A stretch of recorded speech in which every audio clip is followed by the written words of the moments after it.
Storytime with Stone. The Terrible Old Man by H.P. Lovecraft. It was the design of Angelo Ricci and Joe Kosinnik and Manuel Silva to call on the Terrible Old Man.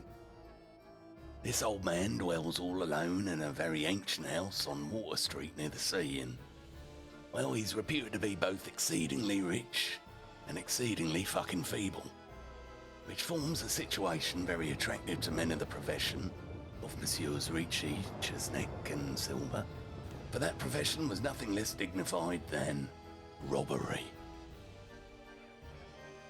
The inhabitants of Kingsport say and think many things about the Terrible Old Man, which generally keep him safe from the attention of gentlemen like Mr. Ricci and his colleagues, despite the almost certain fact that he hides a fortune of indefinite magnitude somewhere about his musty and venerable abode.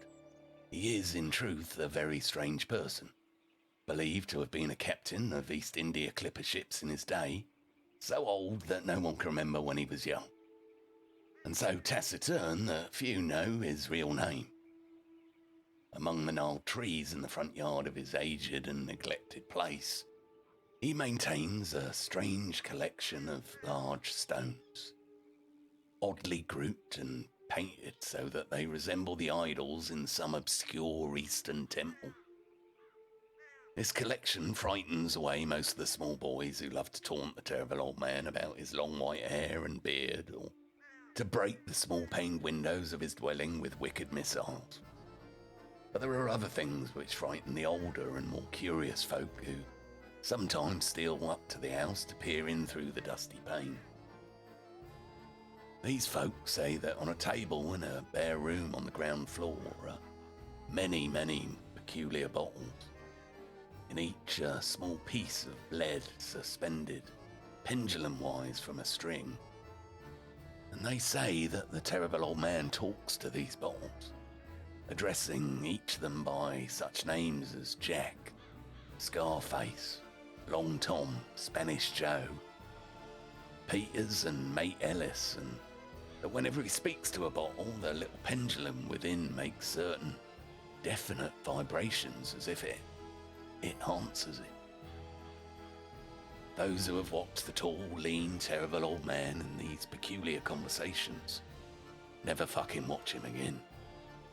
Angelo Ricci and Joe and Manuel Silva were not of Kingsport blood. They were of that new and heterogeneous alien stock which lies outside the charmed circle of New England life and traditions, and they saw in the Terrible Old Man merely a tottering, almost helpless grey beard who could not walk without the aid of his knotted cane and whose thin weak hands shook pitifully.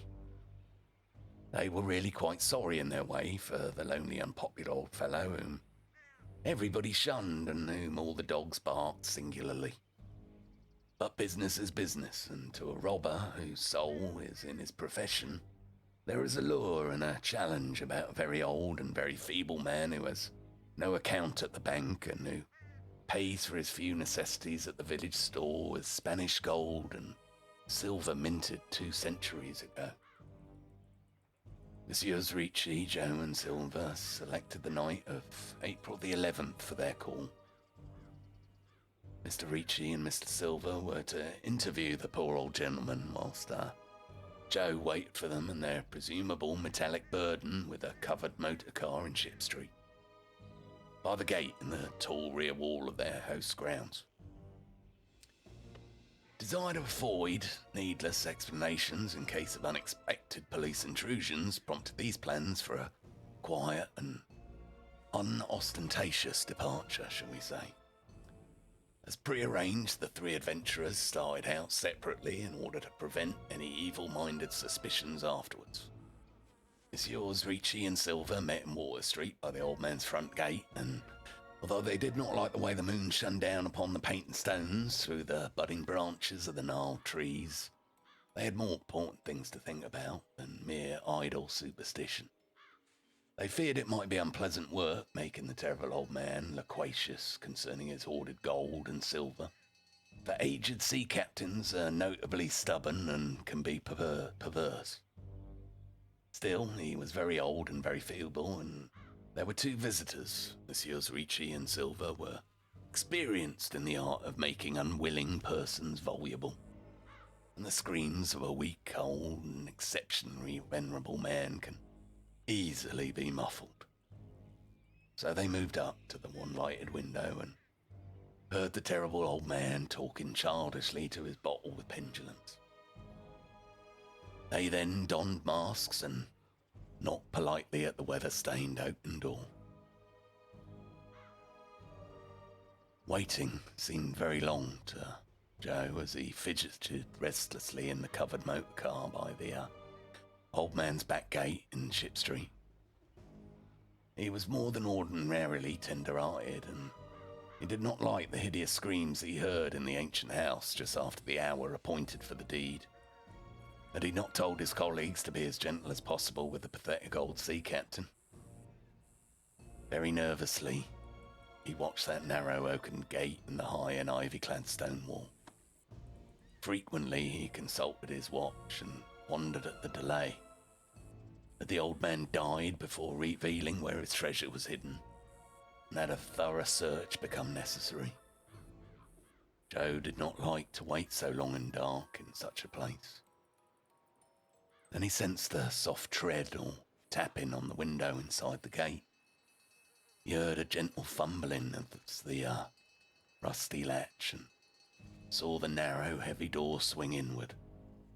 And in the pallid glow of the single dim street lamp, he strained his eyes to see what his colleagues had brought out of that sinister house, which loomed so close behind.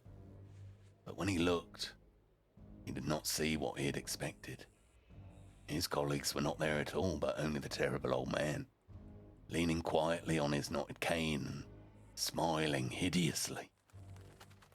Joe had never before noticed the colour of that man's eyes. Now he saw they were yellow in the light. Little things make considerable excitement in little towns, which is the reason that Kingsport people talked all that spring and summer about the three unidentified bodies, horribly slashed as if with many cutlasses, and horribly mangled as by the tread of many cruel boot heels, which the tide washed in.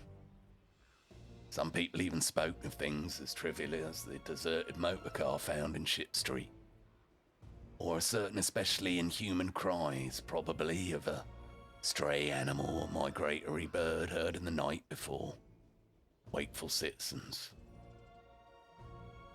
But in this idle village gossip, the terrible old man took no interest at all.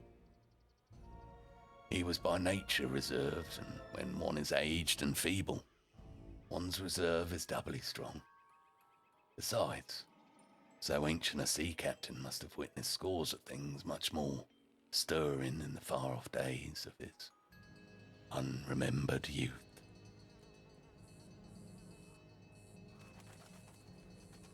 The end.